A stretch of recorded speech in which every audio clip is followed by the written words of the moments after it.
Life Today Live launched and has been a ridiculously successful little bit of broadcasting, and that's because of you guys that share and subscribe and follow.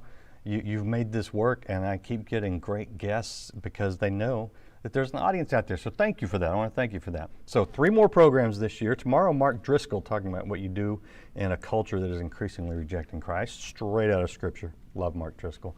And Wednesday, I have someone scheduled who will be very interesting. What do you talk about after 2020? Coronavirus. So I've got a doctor who stirred up some controversy, got in a little bit of trouble, and by not toting the CDC line. And so he's scheduled on Wednesday. It'll be a good week. It'll be a fun week. And then I will be gone for the rest of the year. See you again in 2021.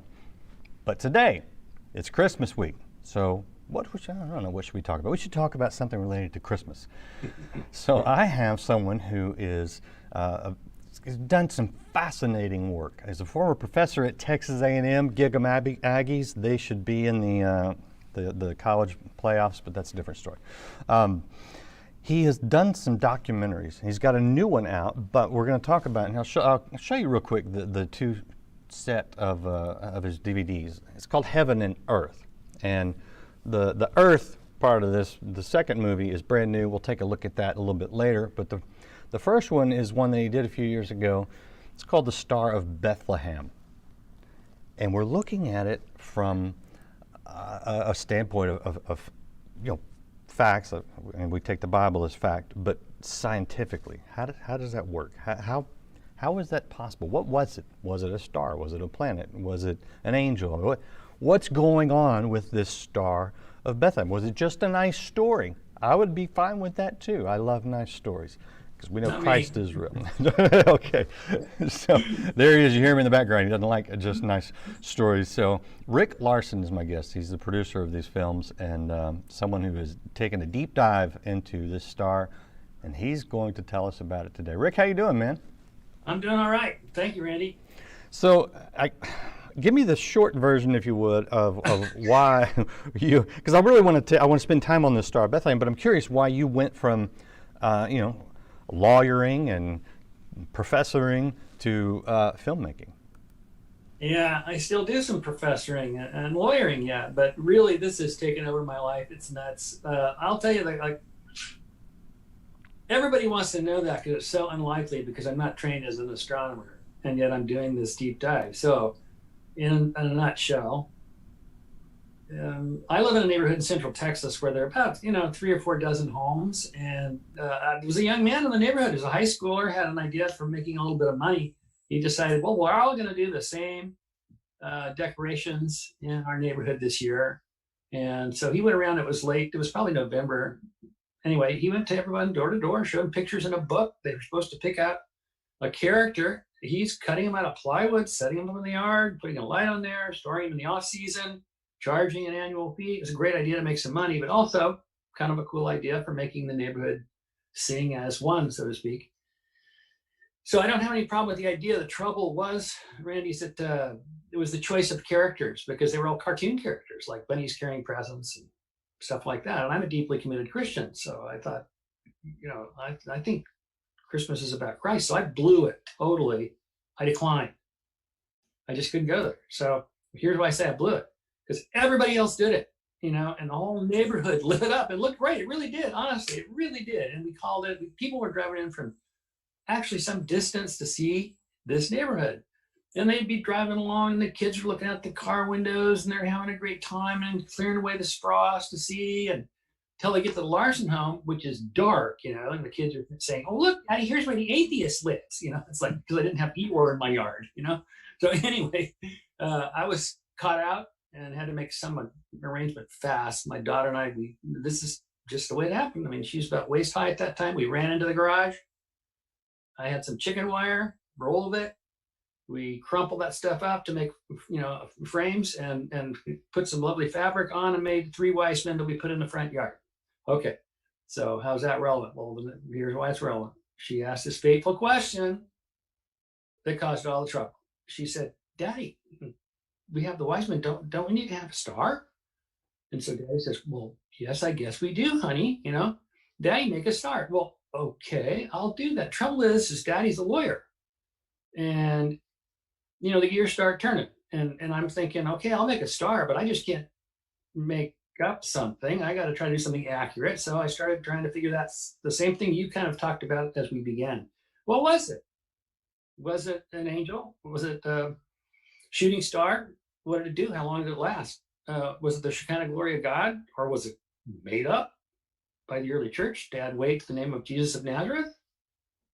That was, I just had to figure it out. So I started what became, first weeks, months, and then years worth of study on that topic, and discovered what has become a film. Actually, didn't get to film first. First, it took over my life. And, when you talk to people in ministry, you're probably going to hear this more than once. I was tricked. I had no intention of ministry. I was trying to make a decoration for my yard. But after studying, I was teaching a course at my church about essentials, the biblical basis of the core beliefs of Christianity. And I decided, I'm going to carve a little space in there to use, talk about external evidences, things outside the Bible that tend to show the Bible is true. So I did presented my research on the star. And it went nuts from there. I was getting requests from other churches. Pretty soon I'm going all over the country. Get a crazy phone call from a guy I didn't understand what he was about for about 10 minutes. He just kept talking about Kosovo, and I'm thinking, Kosovo, okay, what are we doing here? Toward the end, he finally says, so I want you to go to the University of Pristina at Kosovo and present the star. And I'm going, aren't they killing people in Kosovo? And he said, well, not everyone. And I said, okay. So I went and I did that. And then from there, it's Albania, Slovakia, and Italy, China. It was too much. Took over my life.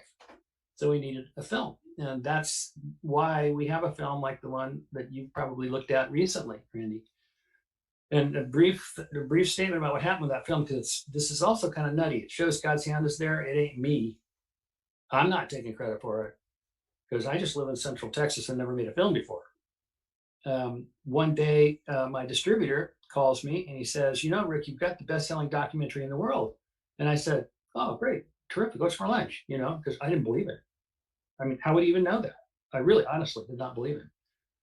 But I got interested and started watching, and look at, here it comes on Amazon. First, it's, #1 in special interest, and #1 in whatever. And pretty soon they wipe away all the qualifiers, and it's just the best-selling documentary on Amazon, which blew me away. I'm an indie producer. If you make an indie DVD, you're lucky if you sell 5,000 copies. We've now sold over 400,000 copies. Nice. And now it's gone streaming, of course. It's available from Apple and Amazon and Hulu and all that everywhere. I have one question for you that may seem like I'm curious. You mentioned you were teaching this in your Sunday school class. What kind of church? I'm curious. Actually, it's non-denominational. And that's real important to me. I'm just a Bible-believing Christian. No, I get that. I'm what I was looking at, and see, non-denominational helps me none. But sort of your personality type, because you seem, with the lawyer background, obviously, you seem like the type that you don't settle for an answer easily. No. No. I do believe in the authority of Scripture.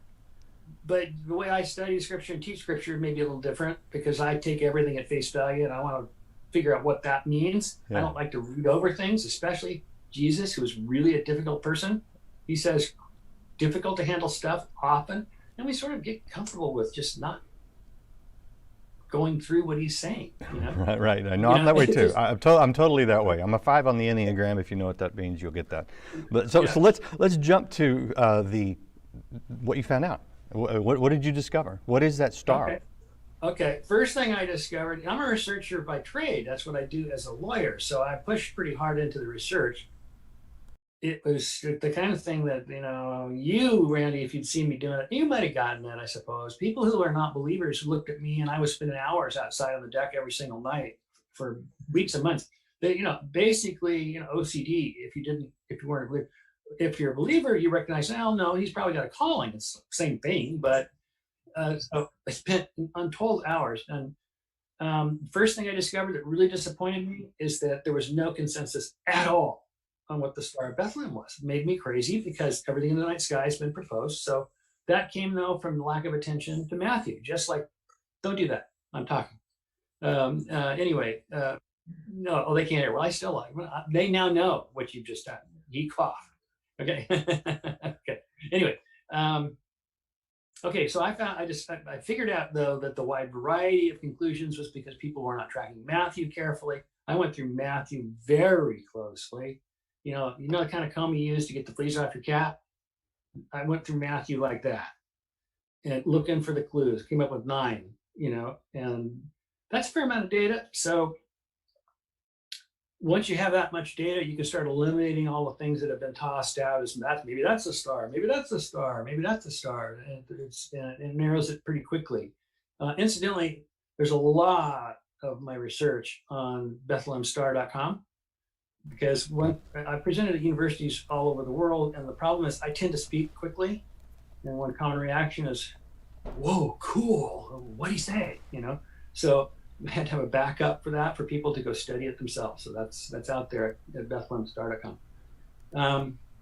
So what I found was those 9 points that identify the actual Star of Bethlehem.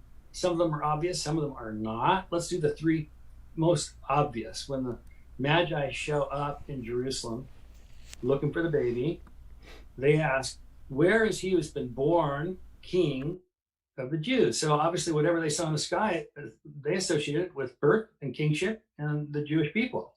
Okay, those are easy ones. Another moderately easy one, they see the star from the east, probably Babylon. There's a lot of discussion there. We don't have time for it probably, but they travel all the way to Jerusalem then. Don't know if they walked on foot, don't know if on horses or on the traditional camels. We have no way of knowing that. Don't know the route they took, probably the Fertile Crescent, but we don't know. Anyway, it took a long time, at being 700 miles, to get to Jerusalem, and they still saw the star. So it lasted over time. So there was a book published just 2 years ago claiming that the Star of Bethlehem was a shooting star.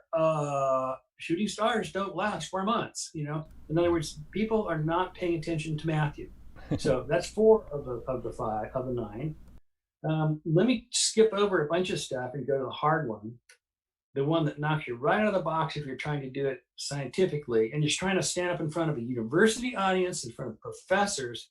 You cannot wave your hands and do a little dance up there. It doesn't work. When it says the star stopped over the place where the child was, you got problems. Because everybody knows about inertia. Everybody knows stars don't stop. So, I was really stumped to a degree there until I realized that I had the problem upside down. And that kind of solved itself. And the problem is not that stars can't stop. The problem is that all stars are always stopped. They move, at the speed of the hour hand on your watch. You can't see it. So there has to be another explanation for that. And it turns out the explanation is what astronomers call retrograde motion. As the planets move through the field of fixed stars, they actually appear to stop and change direction. Well, why would they do that? It's because we're watching from a moving platform. We're riding around the solar system on Earth. Yeah. And just like when you're in a freeway and you pass a car, it looks like it drops back. Is it going backwards? No, it's just that you're watching from a moving platform. Same thing.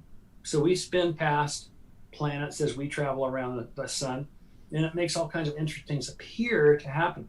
So the major player in the 9 points, which is a long story, it's not one event, it's a series of events described by Matthew, would be Jupiter. And Jupiter did indeed stop over the little town of Bethlehem at a perfectly relevant time.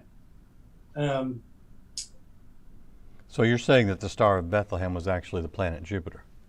Well, it was a conjunction. It was the brightest star anyone alive had ever seen. Well, how is that possible? Well, there was a conjunction, which just means a close approach optically. They could be a bazillion miles away from one another. Right. But when they come together, Jupiter and Venus, this time stacked like a figure 8, each contributing their full brightness. Jupiter's the largest planet in the solar system. Venus is the brightest. So you're talking about a very bright star. And indeed, and this is mathematically correct. It's not just my assertion. It was the brightest star anyone alive had ever seen, or you either. No one has ever seen a star that bright, apart from the sun and the moon, brightest thing in the sky. So that was the Star of Bethlehem. But there's a whole lot more to the story. The fun part of it is, if you like the Bible and if you're critical, both, is that,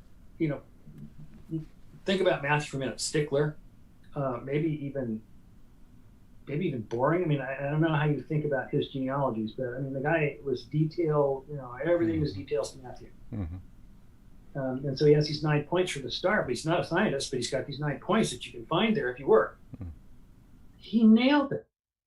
9, even fine, itty bitty little points that you can take from his writings, from his record, line up perfectly with what we see in the sky at the appropriate time, the appropriate date. Now, is this the same idea that Jupiter and Saturn aligned for a time from our perspective, yes, but then passed, but then yes, because of the phenomenon you're talking about where they seem to go in reverse, which is again the moving platform of the Earth, came yes, back together, which is why they lost the star for a while, searched, and then it saw it again and finished their journey? Is this the same theory? I'm not sure I can go there, but what you're saying is not far off point. Okay. I mean, that's the kind of thing that can happen. Absolutely. Yeah. Yeah. So I'm thinking, but I think I'm going to drop a bomb here because I know that we're going to change subjects, and I think I should say this before we do that. Go for it. What I as exciting as finding the star was and matching Matthew's 9 points, I really think the most amazing thing, the thing that dropped my jaw, was not that. It was figuring out the star was the beginning of what I think of as a celestial poem that begins at Christ's birth but ends at his execution. And that poem, which people see in the film, I lay it out for them. Let me just tell you what happened to me, and let me give it my personal reaction to what I found. When I realized what I was seeing, I was outside. I can point right over there. I was outside on the deck, wet cheeks, look at the sky, and said, my God, what did you do?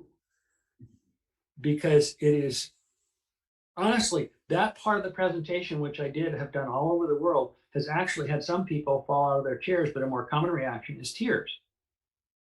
And that falling out of the chairs thing is, I like to say that stunningly, it's true. I mean, I thought that was the kind of thing just kind of made up. No, right there in the front row, out of the chair. So that poem, that celestial poem, is the most magnificent thing about the star, I believe. And that poem plays out at the cross, which is, I'm sure, part of the reason I wound up doing the Christ Quake, which we'll get to at whatever time is right to do that. Yeah, we're about to.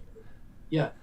So what I would say about the Star of Bethlehem, though, is you really can't miss it, because one of the most common responses that I get is, we've made this a family tradition, and that's been going on for years. And I haven't heard that once or twice. I've heard it hundreds and hundreds of times from all over the world. Another thing is kind of fun. Just check it out. This is a challenge to your people right now. Right now, go to BethlehemStar.com. Go to any place in the study and look on the right-hand side of the page. You're going to see a world map. It has dots on it from where there have been visitors. The dots for visitors are red. The world is red, apart from the Gobi Desert and things like that, where there's no internet. And there will be dots flashing there. Those are the people who are online with you right now. And it's kind of fun to get on there and see, well, somebody's on China with me right now, and Australia, and all that stuff. There's amazing interest. People really love knowing the star was real. That is very stimulating. Which is very cool. And I don't want to get too absorbed in something that is not the major part of the story, because yes, cool, okay, planets lined up, how did they do it? Fascinating to me. It actually happened. Why did it happen? And that's what I hear you talking about. What was the significance in our lives today? And that is, of course, the story of Christ. But when you see the science and the heavens declaring his glory, it's really cool, really cool. I don't want to go down this trail. Are you familiar with the Mazzaroth at all? Sure. Okay. Nah, that's a whole other one. We should have a conversation later. But right now, so I want people to see that they can get the Star of Bethlehem. So the Heaven and Earth is the 2 DVD package, and then you can see the first DVD kind of slipping out there. It's one in the middle. If you're threatening Bethlehem. to show the trailer, let me tell them very briefly how that happened. I made the second film. We can tell that story in a minute. And I didn't know before I saw both films sitting on my desk what God had me do. I had not planned it out. We know from Scripture, we hear it all the time. Jesus prayed, in fact, to the Lord of heaven and earth. And the Old Testament, Lord of heaven and earth. And we all know that's his name.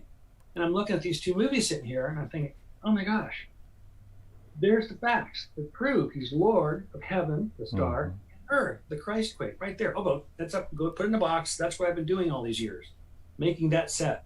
So that's why we're talking about this set now. Yeah. Okay. So the new one is the Christ quake, and to really give you a good picture of this, and to show you a little bit of what you're going to see in these documentaries visually from a production standpoint, I want you to watch this, and we'll be right back, and we'll talk about the Christ quake.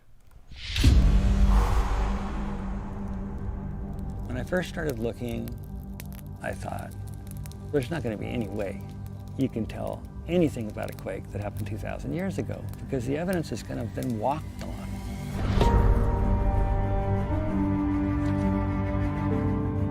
And then I heard about the phenomenon of the Dead Sea.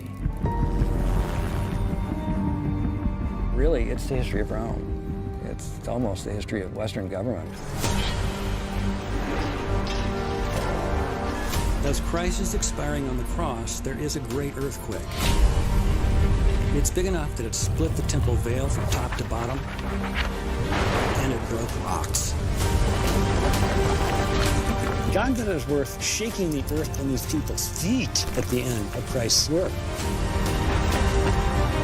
He's telling us something big. I think he set it up so we could discover that these things happened 2,000 years later. As a physician with Rick, I'm often concerned about where we're going to go and what we're going to be doing. I know we're going to the Dead Sea. We're going to be climbing around in canyons, and basically he can't feel his legs and his feet.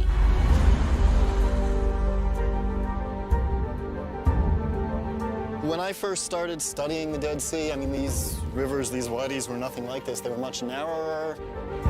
The evidence is disappearing. Even though it is rock, it's disappearing. Take a look here. That's a sinkhole. The sea withdrew and down it goes.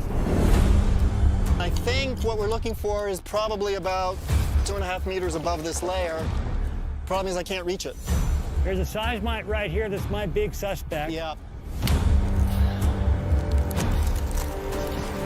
No, no, no, no, no, no, no.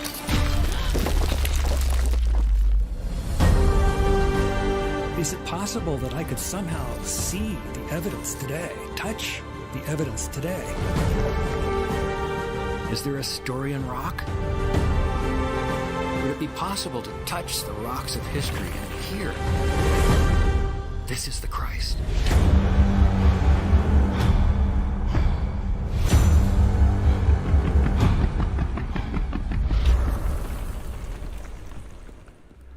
So that is the new one, and it is available now, The Christ Quake, and the producer, Rick Larson, is our guest today.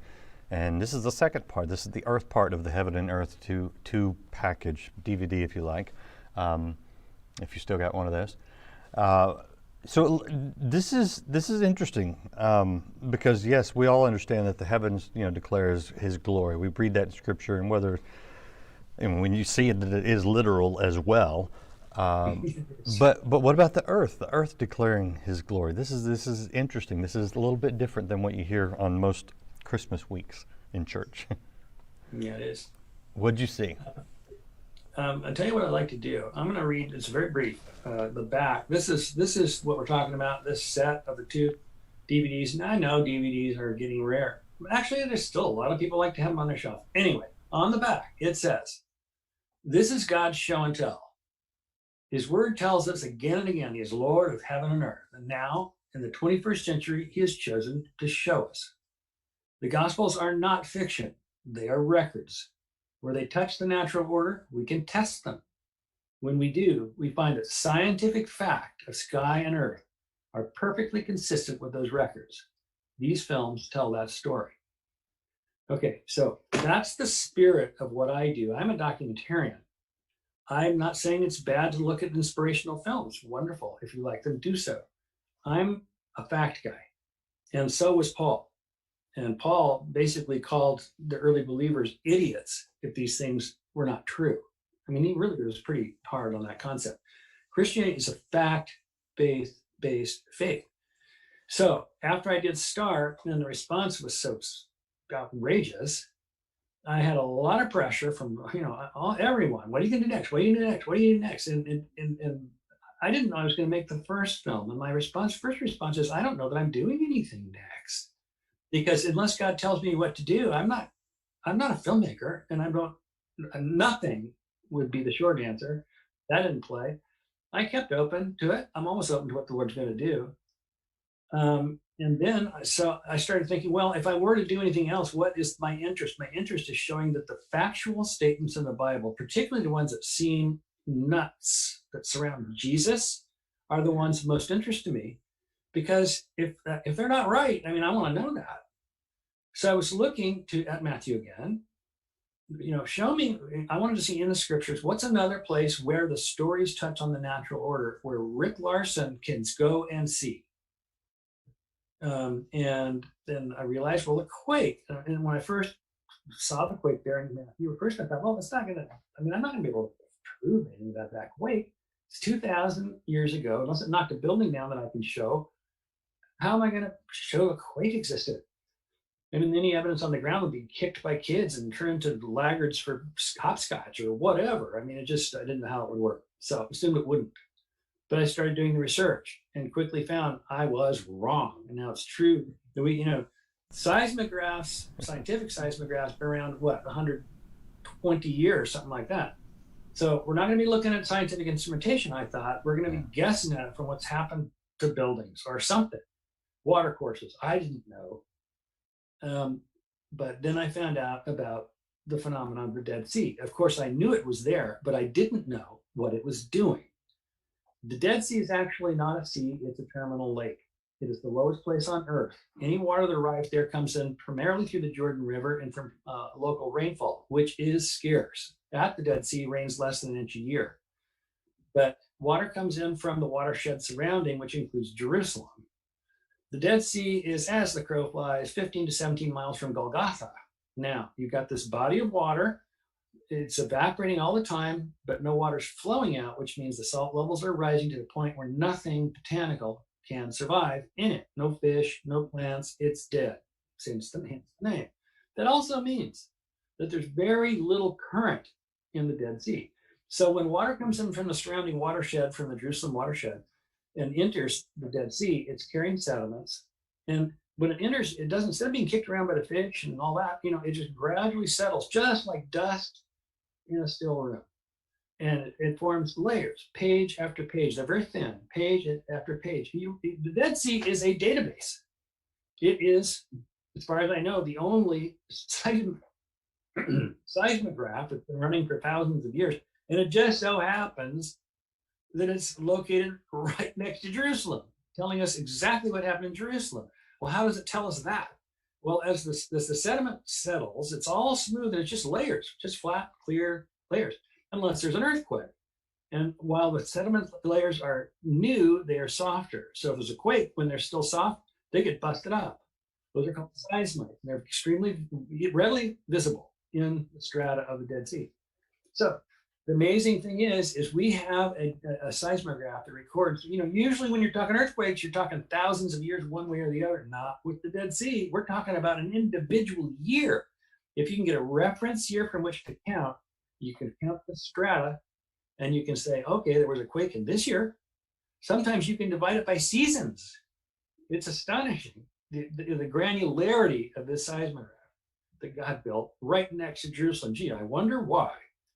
Anyway, so I can tell you to a certainty that there was a quake that corresponds to Matthew's account in 33 AD when Christ was executed in Jerusalem.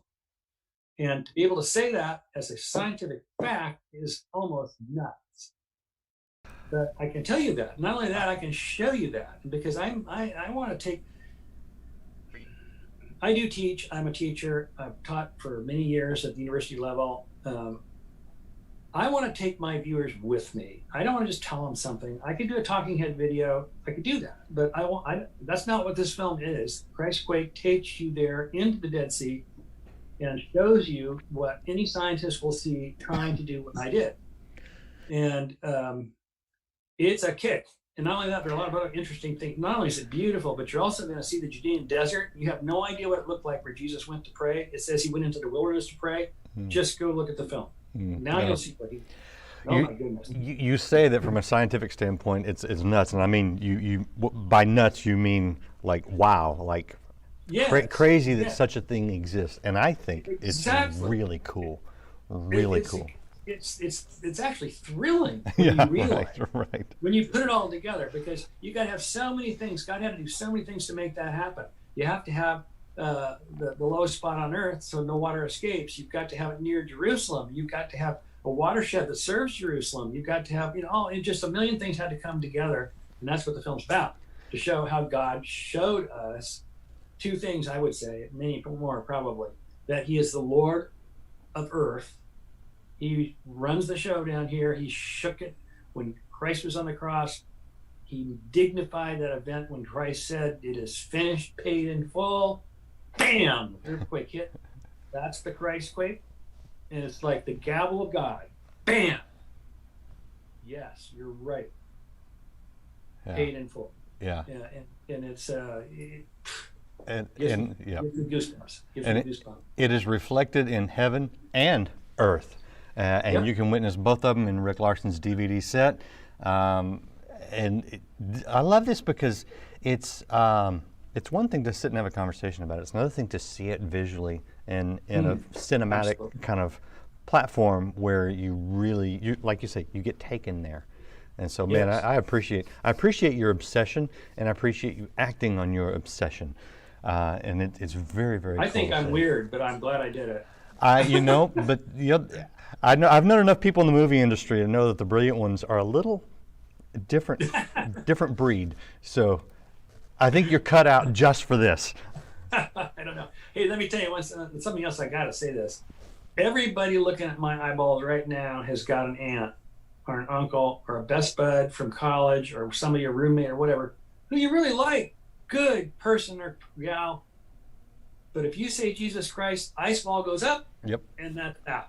Everybody has people we love that have that ice wall that travels with them. This busts that ice wall. How does it do that? Well, it's a Trojan horse, because everyone's interested in mysteries. Scientific, historical, objective fact breaks down resistance. No one has said no to hearing about Jesus this way. So everybody's got a practiced means of saying, whatever, I don't want to hear about Jesus. So but they're not practiced at rejecting this stuff. How has the scientific community responded to this? That surprised me. I was almost scared when I made the star. I don't know why I was scared, but just because I'm not a scientist, I guess. What I am is an aggressive researcher. That's really all.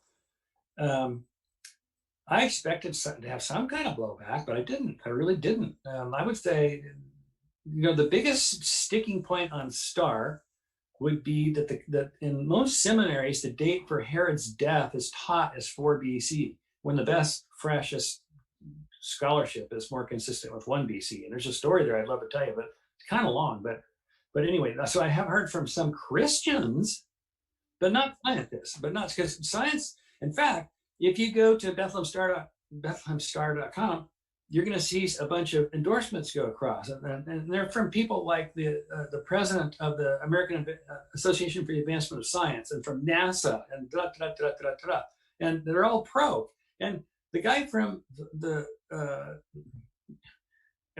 Association for the Advancement of Science is not a believer. I mean, he's a noted atheist. He's gone now, but I mean, when he gave me that comment, I was like, "You said that. I'm going to put that on my website," So just, he said something like, excellent wide-ranging scholarship, which is like a deadly review from a person like that. So they don't say that lightly. No, That you is know? great. Yeah, no. So no, the response from scientists is good. Well, the science on it is solid. I mean, everything I say in that, I'm not a person who can. I cannot stand up in front of a group of any size and say anything that I know to be false or not know to be true. I'm just not that person. I'm a lawyer. That's, you get creamed in court if you say something that someone can disprove. I say things that I know where I've got the back end filled in, where I've done the research, and I know I stand on firm ground. That's when I'm going to tell you something. Otherwise, I may speculate, but I'm going to tell you I'm speculating. Because it doesn't pay me to say anything that I can't show you. Everything I say is defensible, or I'm not saying it. That is cool. Well, you can check it all out in the two films, and I would say, man, what a fun way to celebrate Christmas, to get people's interest to look at the scientific, because I don't think Christians. It's interesting how we have this false choice of you either believe in God or you believe in science. That's ridiculous. Isn't that bizarre? That's the dumbest thing. It's a false It is. choice. Why do people give you a false construct, a false choice? Because they're trying to mislead you. That's the bottom line. I agree. Let me attack that whole thing really quickly. I won't waste your time. Science is a method. Science is not an endpoint. It is a method. We used to say scientific method. Now we talk about science like it was a thing. It's a method. God is truth. Science is a means of finding truth. They're not inconsistent. And I'm quite convinced that any mature science will point consistently to God. God is truth. Science is a means to finding truth. In mature disciplines, you're going to see evidence for God in the science. And that's why so many scientific disciplines are populated with Christians. Yeah. It's only just a very few areas where it's, Christianity is verboten. It's because they have immature science going on, as far as I'm concerned. They wouldn't say that necessarily, but here I am. I can say what I want. I'm in my own chair right now. I'm saying it. When they catch up, it'll finally point to God. And you say so much more through these two films. I would encourage you to get them. Heaven and Earth Set includes the Star of Bethlehem and the Christ Quake, and you can have an entertaining and educational and inspirational Christmas. That's it for today. Thank you, Rick Larson. Thank you guys for hanging out. Subscribe, share this, follow, and join us again tomorrow with Mark Driscoll. And it'll be good. I can promise you that. So appreciate you being here today. We'll see you next time here on Life Today Live. Come, the Spirit says come, the church says come. Let him that heareth say come, and let him that is athirst come. They will find no drought in God's ever-flowing and abundant springs of grace.